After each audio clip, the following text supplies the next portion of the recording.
ಈಗ ಕಾಟೇರ ಸಿನಿಮಾದ ಒಂದು ರೈಟರ್ ಆಗಿರ್ತಕ್ಕಂಥ ಸಂಭಾಷಣಕಾರ ಆಗಿರ್ತಕ್ಕಂಥ ಮಾಸ್ತಿ ಅವರು ನಮ್ಮ ಜೊತೆಯಲ್ಲಿ ಜಾಯ್ನ್ ಆಗ್ತಾ ಇದ್ದಾರೆ. ಅವರನ್ನು ಕೂಡ ಮಾತನಾಡ್ತಾ ಹೋಗೋಣ. ಮಾಸ್ತಿ ಅವರೇ ನಮಸ್ಕಾರ. ಸರ್ ನಮಸ್ತೆ ಸರ್. ಸೊ ಇವತ್ತು ಸುಮಾರು 6 ರಿಂದ 7 ತಿಂಗಳ ನಂತರದಲ್ಲಿ ದರ್ಶನ್ ಸೇರಿದಾಗೆ ರೇಣುಕಾಸ್ವಾಮಿ ಕೊಲೆ ಪ್ರಕರಣದಲ್ಲಿ ಪ್ರಮುಖ ಆರೋಪಿಗಳಿಗೆ ಜಾಮೀನು ಸಿಕ್ಕಿರುವಂತ ದಿನ ಇವತ್ತು. ಇದನ್ನ ಹೇಗೆ ಗಮನಿಸ್ತೀರಿ ನೀವು? ಅಂದ್ರೆ ಎಲ್ರಿಗಿಂತ ದೊಡ್ಡದು ಕಾನೂನು. ಸೊ ಅದು ಎಲ್ಲ ಅಂದ್ರೆ ನ್ಯಾಯಾಂಗ ವ್ಯವಸ್ಥೆ ಅನ್ನೋದೇನಿದೆ ಅದು ಪ್ರಮುಖವಾದ್ದು. ಇವತ್ತು ಎಲ್ಲರೂ ಅದಕ್ಕೆ ತಲೆ ಬಾಗ್ಲೇಬೇಕು. ಸೊ ಅವರು ಈ ಒಂದು ಪ್ರಕರಣದಲ್ಲಿ ದರ್ಶನ್ ಸರ್ಗೆ ಬೇಲ್ ಕೊಟ್ಟಿರೋದು ಸ್ವಾಗತಾರ್ಹ ಸರ್. ಖಂಡಿತ. ಇನ್ನು ಮಾಸ್ತಿ ಅವರೇ, ನಿಮ್ಮ ಸಿನಿಮಾವನ್ನು ನಾವು ಗಮನಿಸ್ತಾ ಇರ್ತೀವಿ.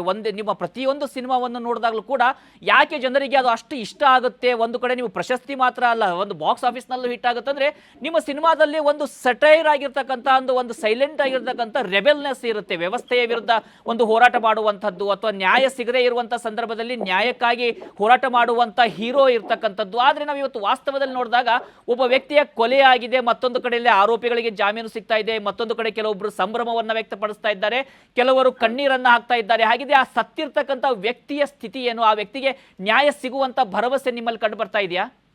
ಸರ್ ಖಂಡಿತವಾಗ್ಲು ಸರ್. ಈಗ ಇಷ್ಟು ದಿನ ಅದಕ್ಕೆ ಅಲ್ವ ಸರ್ ವೆಯ್ಟ್ ಮಾಡೋದು. ಮತ್ತೆ ಮುಂದೇನು ನಾವು ಇವತ್ತು ಏನು ನ್ಯಾಯಾಂಗ ವ್ಯವಸ್ಥೆ ಅಡಿ ಇವತ್ತು ಎಲ್ಲರೂ ಕೆಲಸ ಮಾಡ್ತಾ ಇದೀವಿ, ನೀವು ನಾವು ಮತ್ತೊಬ್ರು ಸರ್. ಅದನ್ನೆಲ್ಲಾನು ಪ್ರಮುಖವಾಗಿ ಇಟ್ರು ಎರಡನೇ ವಿಭಾಗ ಅಂತ ಬಂದಾಗ ಕಲಾವಿದ್ರು ಸರ್, ನಾಯಕರು, ಮತ್ತೆ ಒಂದು ಚಿತ್ರರಂಗದ ಪ್ರಮುಖವಾದ ಅಂಗ ಇವರು ಯಾರು ನಮ್ಮ ದರ್ಶನ್ ಸಾರು. ಅವರಿಂದ ಅವ್ರನ್ನ ನಂಬಿಕೊಂಡು ತುಂಬಾ ಜನ ಕೆಲಸ ಮಾಡ್ತಿದ್ದಾರೆ. ಮತ್ತೆ ಎಷ್ಟೋ ಥಿಯೇಟರ್ಸ್, ನಾವೇನೇ ಕಾಟೇರ ಬರ್ದಾಗ ತರುಣ್ ಸರ್ ನಿರ್ದೇಶನದಲ್ಲಿ ತುಂಬಾ ಮುಚ್ಚೋದಂತಹ ಚಿತ್ರಮಂದಿರಗಳು ಕೂಡ ಮತ್ತೆ ಪುನರಾರಂಭ ಆಯಿತು. ನೀವು ಹೇಳೋ ಪ್ರಕಾರ ಯಾರಿಗ ಅನ್ಯಾಯ ಆಗಿದೆ ಅವ್ರಿಗೆ ನ್ಯಾಯ ಖಂಡಿತವಾಗ್ಲೂ ಸಿಗುತ್ತೆ ಸರ್. ಆ ನಿಟ್ಟಿನಲ್ಲೇ ಇವತ್ತೆಲ್ಲರೂ ಕೆಲಸ ಮಾಡ್ತಾ ಇರೋದು. ಈ ವಿಚಾರದಲ್ಲಿ ಬಂದಾಗ ದರ್ಶನ್ ಸರ್ ಅಂತ ಹೇಳಿದಾಗ ಒಬ್ಬ ಕಲಾವಿದನಾಗಿ, ನಾನೊಬ್ಬ ಬರಹಗಾರನಾಗಿ ನಮಗೆ ಇಷ್ಟ ಅಷ್ಟು ಸರ್. ಖಂಡಿತವಾಗಿಯೂ ಕೂಡ ಈಗ ದರ್ಶನ್ ಒಬ್ಬ ನಟನಾಗಿ ಬಹುತೇಕವಾಗಿ ಎಲ್ಲ ಸಂಭ್ರಮವನ್ನು ಪಟ್ಟಿರುವಂಥವ್ರೆ. ನಾವು ಕೂಡ ಟಿಕೆಟ್ ಅನ್ನ ತೆಗೆದುಕೊಂಡವರ ಸಿನಿಮಾದ ಒಂದು ಥಿಯೇಟರ್ನಲ್ಲೇ ನೋಡಿದ್ದೀವಿ. ಉತ್ತಮವಾದಂಥ ದೃಶ್ಯಗಳು ಬಂದಾಗ, ಸಂಭಾಷಣೆ ಬಂದಾಗ, ಚಪ್ಪಾಳೆ ಸಿಳ್ಳೆಯನ್ನು ಹಾಕಿದರೋ ಅಂತಲ್ಲಿ ನಮ್ಮನ್ನು ಕೂಡ ಹೊರತುಪಡಿಸೋದಿಲ್ಲ. ಆದರೆ ಮತ್ತೊಂದು ಕಡೆ ನೋಡೋದು ವಾಸ್ತವ ಸ್ಥಿತಿಯಲ್ಲಿ ಬಂದಾಗ ಒಬ್ಬ ವ್ಯಕ್ತಿ ಆರೋಪಿ ಸ್ಥಾನದಲ್ಲಿ ಇರುವಂಥದ್ದನ್ನು ಕೂಡ ನಾವು ಗಮನಿಸ್ತಾ ಇದ್ದೀವಿ. ಜೊತೆಗೆ ಮತ್ತೊಂದು ಪ್ರಮುಖ ವಿಚಾರ ಇದೆ ಇಲ್ಲಿ ಮಾಸ್ತಿ ಅವರೇ. ನಾವು ಕಳೆದ ಒಂದು 6 ರಿಂದ 7 ತಿಂಗಳು ನೋಡಿದ್ವಿ. ಅವರು ಮೊದಲು ಈ ಒಂದು ಪರಪ್ಪನ ಅಗ್ರಹಾರದಲ್ಲಿ ಅವರನ್ನ ಹಾಕಲಾಗಿರುತ್ತೆ. ಅಲ್ಲಿ ಅವರ ಫೋಟೋಗಳು ರಿಲೀಸ್ ಆಗ್ತವೆ, ಸಿಗರೇಟ್ ಅನ್ನು ಸೇತ ಅಲ್ಲಿ ಕುಳಿತುಕೊಂಡಿರುವಂಥದ್ದು. ಅಥವಾ ಆ ಸಂದರ್ಭದಲ್ಲಿ ಆ ಒಂದು ಜೈಲು ವ್ಯವಸ್ಥೆ ಬಗ್ಗೆನೇ ಜನಸಾಮಾನ್ಯರು ಪ್ರಶ್ನೆ ಮಾಡ್ತಾರೆ. ದುಡ್ಡು ಇರೋವರಿಗೆ ಒಂದು ರೀತಿ, ದುಡ್ಡು ಇಲ್ಲದೆ ಇರೋರಿಗೆ ಒಂದು ರೀತಿನ ಅಂತೇಳಿ ಅಂತ ಎಲ್ಲ ಒಂದು ಕಾಂಟ್ರವರ್ಸಿಗಳನ್ನು ಕೂಡ ನಾವು ನೋಡ್ತಾ ಬಂದ್ವಿ. ಆದರೆ ಇವತ್ತು ಜಾಮೀನು ಸಿಕ್ಕಿದೆ, ಖಂಡಿತವಾಗಿಯೂ ಜಾಮೀನು ಸಿಕ್ಕಿದೆ. ಅದು ಎಲ್ಲರಿಗೂ ಕೂಡ ಈಗ ಸುಪ್ರೀಂ ಕೋರ್ಟೇ ಹೇಳಿರೋದ್ರಿಂದ ಜಾಮೀನು ಪ್ರತಿಯೊಬ್ಬರ ಹಕ್ಕು, ಅದನ್ನು ನಾವು ಕೂಡ ಪುರಸ್ಕಾರವನ್ನ ಕೊಡಬೇಕಾಗುತ್ತೆ. ಆದರೆ ಇಂಥ ವಾಸ್ತವಿಕ ಸ್ಥಿತಿಗತಿಗಳು ಕೂಡ ಇದ್ದಾವಲ್ಲ. ಒಬ್ಬ ಮಾದರಿ ವ್ಯಕ್ತಿಯನ್ನ ನೋಡ್ತಾ ಇರ್ತಾರೆ, ಒಬ್ಬ ತೆರೆಯ ಮೇಲಿನ ಹೀರೋವನ್ನ ತೆರೆಯ ಆಚೆಯೂ ಹೀರೋ ಆಗಿ ನೋಡುವಂತ ಒಂದು ಸಮಾಜದಲ್ಲಿ ನಾವು ಇದ್ದೇವೆ. ಉದಾಹರಣೆಗೆ ಅಣ್ಣ ಅವರನ್ನೇ ನಾವು ನೋಡ್ತಾ ಇದ್ವಿ. ಹೀಗಾಗಿ ಅಂತ ಒಂದು ಚಿತ್ರರಂಗದ ಪಾತ್ರವಾಗಿ ನೀವು ಕೂಡ ಇದ್ದೀರಿ. ಆ ಒಂದು ವ್ಯವಸ್ಥೆಯನ್ನ ಗಮನಿಸೋದಾದ್ರೆ ಸರ್ ಅಂದ್ರೆ ವ್ಯವಸ್ಥೆ ಹುಳುಕುಗಳನ್ನ ನಾವು ತೋರ್ಸೋದು ಸಣ್ಣವ್ರಾಗ್ತೀವಿ. ಈಗ ಅಮ್ಮ ಮಾಡೋ ಸಾರು ಕೂಡ ಒಂದ್ ಸ್ವಲ್ಪ ಅಂದ್ರೆ ಒಂದು ದಿನ ಮಾಡಿದ್ರೆ ಹಳಸೋಗುತ್ತೆ. ವ್ಯವಸ್ಥೆ ಹುಳುಕುಗಳನ್ನ ಈಗ ಹಂಗ್ ತಗೊಂಡಾಗ ಭ್ರಷ್ಟಾಚಾರ ಅನ್ನೋದು ಪ್ರಮುಖವಾಗಿ ನಮ್ಮ ದೇಶದಲ್ಲಿ ಕಾಣುತ್ತೆ. ಅದು ಏನ್ ನಾವು ಹೇಳೋದು ರಾಜಕೀಯ ನಾಯಕರು ಭ್ರಷ್ಟರು ಅಂದ್ರೆ ಅದನ್ನ ತಿರ್ಗಾ ನಾವು ಕನ್ನಡಿ ಮುಂದೆ ನಿಂತ್ಕೊಂಡು ನಾವೇ ಬೈಕೊಂಡಂಗಲ್ವ ಸರ್. ಈಗ ನಾಯಕರನ್ನ ಪ್ರಜಾಪ್ರಭುತ್ವದಲ್ಲಿ ಆಯ್ಕೆ ಮಾಡೋದು ನಾವೇ ಅಲ್ವಾ? ಸೊ ಯಾವಾಗ್ಲೂ ಹುಳುಕುಗಳಿದ್ದೇ ಇರ್ತದೆ ಸರ್. ಎಲ್ಲಿಲ್ಲ, ಎಲ್ಲಾ ದೇಶಗಳಲ್ಲೂ ಇರುತ್ತೆ, ಎಲ್ಲಾ ಒಂದು ಇದರಲ್ಲೂ ಇರುತ್ತೆ. ಅದನ್ನ ಹೊರತಾಗಿ ಏನ್ ಒಂದು ನ್ಯಾಯಾಂಗ ವ್ಯವಸ್ಥೆ ಇದೆ ಅದನ್ನ ನಾವು ನಂಬಬೇಕು, ಅದಕ್ಕೆ ನಾವು ಗೌರವಿಸ್ಬೇಕು. ಅದರ ತೀರ್ಪು ಇವತ್ತು ಏನ್ ಬಂದಿದೆ ಅದಕ್ಕೋಸ್ಕರ ಹಗಲು ರಾತ್ರಿ ಹೋರಾಟ ಮಾಡಿದ್ದಾರೆ ನಮ್ಮ ಎರಡೂ ಕಡೆ ವಕೀಲರು. ಹಂಗಂತ ಇವ್ರಿಗೆ ಪ್ರಮುಖವಾದ ವಕೀಲರು, ಅವ್ರಿಗೆ ಇನ್ನೊಂದಲ್ಲ, ಸರ್ಕಾರ ನೇಮಿತವಾಗಿರುವಂತ ಒಂದು ವಕೀಲರೇ ಇದು ನಾನು ನೀವು ಏನ್ ಮಾತಾಡ್ತಾ ಇದೀವಲ್ಲ ಸರ್, ಅದನ್ನ ತುಂಬಾ ಮುಖಾಮುಖಿಯಾಗಿ ಅವ್ರುಗಳು ಚರ್ಚೆ ಮಾಡಿರ್ತಾರೆ.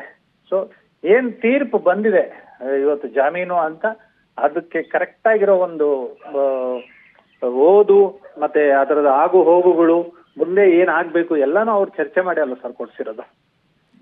ಇನ್ನು ಈಗ ನೀವು ಕಾಟೇರ ಸಂದರ್ಭದಲ್ಲೂ ಕೂಡ ದರ್ಶನ್ ಜೊತೆಯಲ್ಲಿ ನಿಮ್ಮ ಮತ್ತೊಂದು ಸಿನಿಮಾ ಬರುತ್ತೆ ಅನ್ನುವಂಥ ಮಾತುಗಳಾಗ್ತಾ ಇತ್ತು. ಈಗ ಅವರಿಗೆ ಪೂರ್ಣಾವಧಿ ಜಾಮೀನು ಸಿಕ್ಕಿದೆ, ಈಗ ಆಸ್ಪತ್ರೆಯಲ್ಲಿದ್ದಾರೆ ದರ್ಶನ್ ಅವರು ಕೂಡ. ಅವರನ್ನ ಭೇಟಿ ಮಾಡುವಂಥ ಪ್ರಯತ್ನವನ್ನು ಏನಾದರೂ ಮಾಡ್ತೀರಾ? ಅವ್ರ ಜೊತೆಯಲ್ಲಿ ಮಾತನಾಡುವಂಥ ಪ್ರಯತ್ನ ಏನಾದರೂ ಮಾಡ್ತೀರಾ? ಸರ್ ಇದ್ರೆ ಈಗ ಕೆಲಸ ಮಾಡ್ಬೇಕು ಸರ್. ಈಗ ತರುಣ್ ಸರ್ ಜೊತೆನೆ ಇನ್ನೊಂದು ಸಿನಿಮಾ ಕೆಲಸ ಮಾಡ್ಬೇಕು ಕರೆದಿದ್ದಾರೆ. ಆ ವಿಚಾರವಾಗಿ ಹೋಗ್ಬೇಕಾಗತ್ತೆ. ಮತ್ತೆ ಖಂಡಿತವಾಗ್ಲೂ ಭೇಟಿ ಆಗ್ತೀನಿ ಸರ್. ಯಾಕಂದ್ರೆ ಇವತ್ತಿನ ಕನ್ನಡ ಚಿತ್ರರಂಗ ಸ್ಥಿತಿಯನ್ನು ನಾವು ನೋಡ್ತಾ ಇದ್ದೀವಿ. ಒಂದು ಕಡೆ ನೋಡ್ತಾ ಇದ್ದರೆ ಸಿನಿಮಾಗಳಷ್ಟು ಬರ್ತಿಲ್ಲ, ಮತ್ತೊಂದು ಕಡೆ ಪರಭಾಷೆಯ ಚಿತ್ರಗಳ ಹಾವಳಿ. ಹೀಗಾಗಿ ಕನ್ನಡ ಚಿತ್ರದ ಅಭಿಮಾನಿಗಳಿಗೆ ಈಗ ದರ್ಶನಿಗೆ ಜಾಮೀನು ಸಿಕ್ಕಿರುವಂಥ ವಿಚಾರದಲ್ಲಿ ಅವರ ಡೆವಿಲ್ ಸಿನಿಮಾನು ಕೂಡ ಈಗ ಬರಬೇಕಿತ್ತು, ಇನ್ನು ಸ್ವಲ್ಪ ಚಿತ್ರೀಕರಣ ಬಾಕಿ ಉಳಿದಿದೆ. ಹೀಗಾಗಿ ಒಂದು ಕಡೆಯಿಂದ ಆ ವಿಚಾರದಲ್ಲಿ ಆಶಾಭಾವನೆ ಕಾಣಿಸ್ಬೋದಾ? ಸರ್ ಖಂಡಿತವಾಗ್ಲೂ ಸರ್. ಯಾಕಂದ್ರೆ ದೊಡ್ಡ ಮಟ್ಟದ ಅಭಿಮಾನಿಗಳನ್ನ ಪಡೆದಿರುವಂತಹ ನಟ, ಮತ್ತೆ ಬೇರೆ ಮಟ್ಟದಿಂದ ಕೆಲಸ ಮಾಡಿಕೊಂಡು ಲೈಟ್ ಬಾಯ್ ಆಗಿ ಇವತ್ತು ಈ ಮಟ್ಟದ ಒಂದು ಚಾಲೆಂಜಿಂಗ್ ಸ್ಟಾರ್ ಅಂತ, ಮತ್ತೆ ಬಾಕ್ಸ್ ಆಫೀಸ್ ಬಾದ್ಶಾ ಅಂತ ಏನ್ ಅನ್ಸ್ಕೊಂಡಿದ್ದಾರೆ, ಅದು ಏಕಾಏಕಿ ಅವ್ರ ಫಸ್ಟ್ ಪಿಕ್ಚರ್ ಹಂಗ್ ಮಾಡ್ಕೊಂಡು ಅಲ್ಲ, ಅವರು ಸಣ್ಣ ಪುಟ್ಟ ಕಳನಟನ್ ಪಾತ್ರ ಮಾಡ್ಕೊಂಡು ಸೀರಿಯಲ್ ಅಲ್ಲಿ ನಟಿಸಿ ಒಂದು ಪಾತ್ರ ಸಿಕ್ಕಿದ್ರೆ ಸಾಕು ಅಂತ, ಮತ್ತೆ ಇದೆಲ್ಲ ಪಕ್ಕಕ್ಕಿಟ್ರು ಅವರು ಪ್ರೂವ್ ಮಾಡಿರೋ ನಟ ಸರ್. ಇವತ್ತಿಗೂ ಅವ್ರ ಸಿನಿಮಾ ಒಂದು ಸೆಟ್ ಏರ್ತಾ ಇದೆ ಅಂದ್ರೆ ಆ ಪೂಜೆಯಿಂದ ಹಿಡಿದು ಅವ್ರವ್ರ ಊರುಗಳಲ್ಲಿ ಅವರೇ ಕೇಕ್ಗಳನ್ನ ಕಟ್ ಮಾಡಿ ಸಂಭ್ರಮಿಸಿ ಎಲ್ಲಾನು ಮನರಂಜನೆಯಾಗಿ ತಗೊಂಡು ಅಂತ ಒಂದು, ಮತ್ತೆ ತುಂಬಾ ಅನಾಥಾಶ್ರಮಗಳು ಒಂದಷ್ಟು ಜನ ನಾವು ಕಣ್ಣಾರೆ ನೋಡಿದೀವಿ ಸರ್. ಒಂದಷ್ಟು ಜನ ಅಂಗವಿಕಲರು ಅಂದ್ರೆ ವಿಕಲಚೇತನರು ಅಂತೀವಲ್ಲ, ಅವರುಗಳು ಎಲ್ಲರೂ ಬಂದು ಎರಡು ಕೈ ಎತ್ತಿ ಹರಿಸಿ ಇಷ್ಟೆಲ್ಲಾನು ಇದೆ. ಸಹಾಯ ಅಂತ ಬಂದಾಗ ಆ ಅಪ್ಪನ ಹೆಸರು ತುಂಬಾ ಕೇಳುತ್ತೆ ಸರ್. ಅದನ್ನ ನಾವು ಕಣ್ಣಾರೆ ನೋಡಿದೀವಿ ಕೂಡ.